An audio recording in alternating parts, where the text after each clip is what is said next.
Le Barça a enfin pu remplacer la société Libero par une nouvelle société et devrait par la suite recevoir les 40 millions tant attendus. De base, de la part de la société Libero, il y a eu pas mal de complications. On est parti en justice avec je ne sais combien de sociétés. Au jour d'aujourd'hui, il y a eu l'annonce comme quoi il y a une nouvelle société qui a repris le flambeau à la place de Libero. Concernant le dossier Nico Williams, il y a encore un petit espoir. On va parler de tout ça durant cette vidéo actualité. Les Blaugrana, si le contenu vous plaît, je vous laisse mettre le petit like, le petit abonnement et on se plonge ensemble dans la vidéo actualité de la journée. Ça va être une courte vidéo mais avec des informations assez intéressantes comme vous allez le voir. Commençons déjà par celle-ci, la société qui remplace Libero. C'est Aramark, je vous l'accorde, c'est très compliqué à prononcer, hein. J'ai eu du mal. Je m'y suis repris à plusieurs reprises pour pouvoir prononcer le nom de la société. C'est eux qui devraient nous soulager de ce poids-là qui pèse sur nos épaules depuis un certain moment avec ce conflit entre le Barça et les investisseurs qui à la base venaient avec tout plein de bonnes idées pour au final nous la faire à l'envers, nous faire galérer pour faire les versements que le club attendait.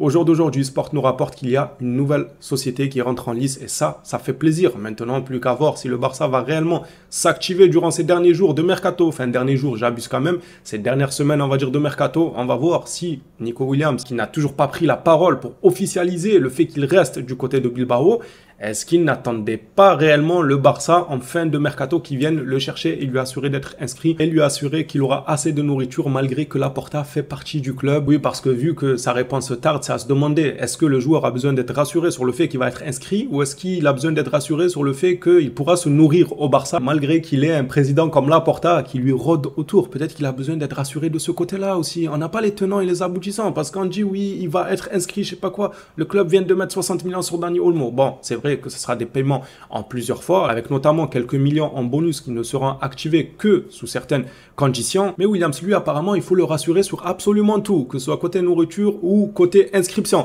Passons à une autre information, ça concerne un autre ailier, c'est Kingsley Coman. Sport nous rapporte que l'international français a été proposé au FC Barcelone. Au jour d'aujourd'hui, moi, Coman, je le prends sous la forme d'un prêt. Bon, je pense que son club ne sera pas forcément d'accord avec l'idée, mais un prêt, pourquoi pas? Pour un achat, 40, 50, 60 millions, c'est non. Déjà, le joueur a des pépins physiques assez souvent. On vient de recruter un joueur comme Olmo à une soixantaine de millions. Pareil, il a déjà des pépins physiques. Et je vais pas vous faire la liste des joueurs au FC Barcelone qui ont eux aussi des pépins physiques. On va pas rallonger la liste de l'infirmerie. Pour déposer plusieurs millions, je préfère attendre carrément. Si Nico il venait à ne pas venir, je préfère attendre, faire avec Ansu Fati, faire avec Olmo, pousser une saison et la saison prochaine taper un grand coup, soit en allant chercher Nico Williams cette fois-ci pour de bon, soit pourquoi pas aller du côté de l'AC Milan. Il paraît qu'ils ont un attaquant gauche assez intéressant. Moi, je ne prendrais pas Coman si il faut l'acheter à l'heure actuelle, vu les finances du club et vu ce que le club a comme joueur dans le collectif. Je pense qu'on peut largement pousser une saison pour par la suite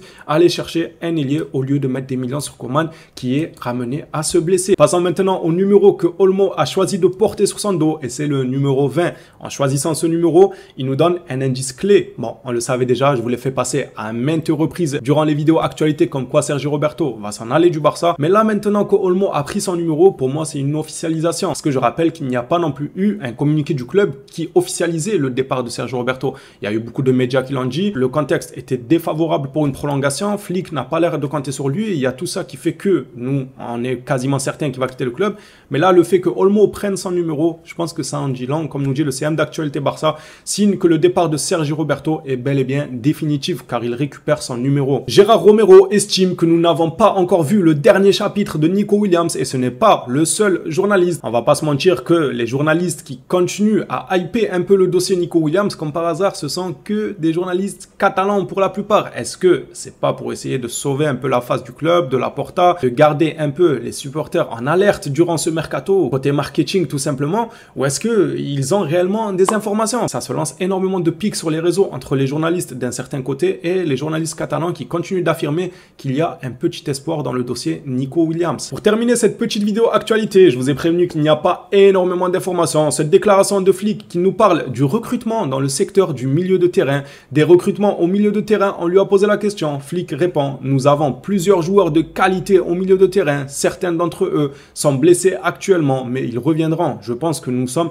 bien couverts à ce poste. C'est vrai qu'on a de quoi faire, on va pas se mentir. Un autre milieu, peut-être un 6 pur, aurait pas été de refus, mais en réalité, on a un milieu de terrain très talentueux, un un mélange d'expérience et de jeunes joueurs qui sont en train de pousser et des bébés aussi. Déjà qu'on avait de l'expérience, on avait de jeunes joueurs comme par exemple Pedri, comme par exemple Gavi, et encore même De Jong, c'est pas le plus âgé non plus, même s'il commence à atteindre un certain âge, mais il est encore dans la fleur de l'âge, on va pas se mentir.